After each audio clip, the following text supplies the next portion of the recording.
મોડી લાવીશું પણ ઓળી લાવીશું એવું કહેનારા આજે પૈસા આપીને બૈરા ગોત્યા છે. તો ચલો ભાઈ, મોડીને ઓડીને આપણે પાછા લોજિકલી એનાલાઇઝ કરીએ તો વસ્તુ શું છે ખબર છે?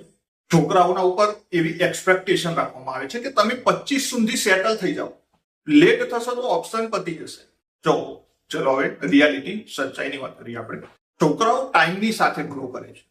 છોકરીને અર્લી અટેન્શન મળે છે, છોકરાઓને લેટ અટેન્શન મળે છે. 18 થી 25 સ્કૂલ, કોલેજ, હજી તમે પાસ આઉટ કરતા હશો, એ તમારો બિલ્ડિંગ ફેઝ છે ભાઈઓ.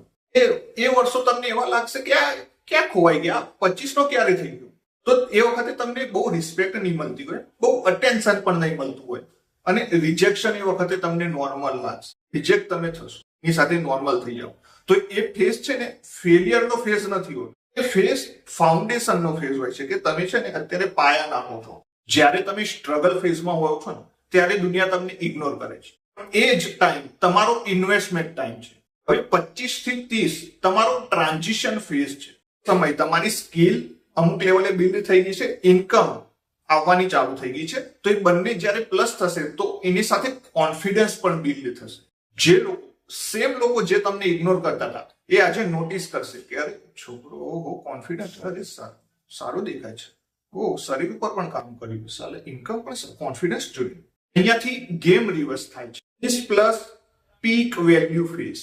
કે હવે તમે અમુક લેવલની સ્ટેબિલિટી અચીવ કરી ચૂક્યા હોય છો, સ્ટેટસ અને પ્લસ ક્લિયરિટી કે ક્યાં મારે જવાનું છે.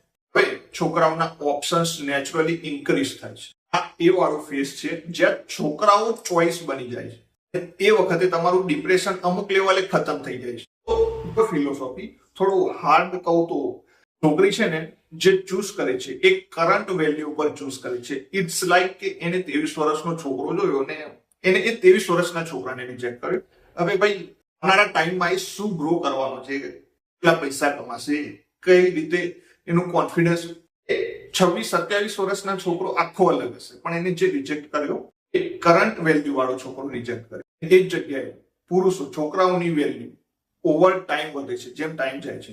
એનો મતલબ કે અર્લી રિજેક્શન, જે તમને પહેલા રિજેક્શન મળ્યા, એ પરમેનન્ટ રિજેક્શન નથી હોતા. તમારી વેલ્યુ સ્ટેટિક નથી, ડાયનામિક છે. આ મેડમ કે છે કે લેટ લગ્ન, એનો મતલબ એમ કે કોમ્પ્રોમાઇઝ, પૈસા આપીને લાવે છે. હા ભાઈ, અમુક પર્સન્ટેજ એ પણ છે જેને ભાઈ બહુ ચૂલ મચી લઈને ઠીક છે ભાઈ લાવે છે અમુક લોકો પૈસા આપીને, એની વાત નથી કરતા. બાકી જે લોકો છોકરાઓ ચૂઝ ટુ બી સિંગલ ને પોતાનું ભવિષ્ય બિલ્ડ, કરિયર બિલ્ડ કરી રહ્યા છે, એમની વાત કરું છું હું. તો ભાઈઓ, તમારો જવાબ શું હોવો જોઈએ? હું જલ્દી લગ્ન કરવા માટે આ રેસમાં નથી, હું પોતાની લાઈફ બિલ્ડ કરવા માટે અહીંયા છું.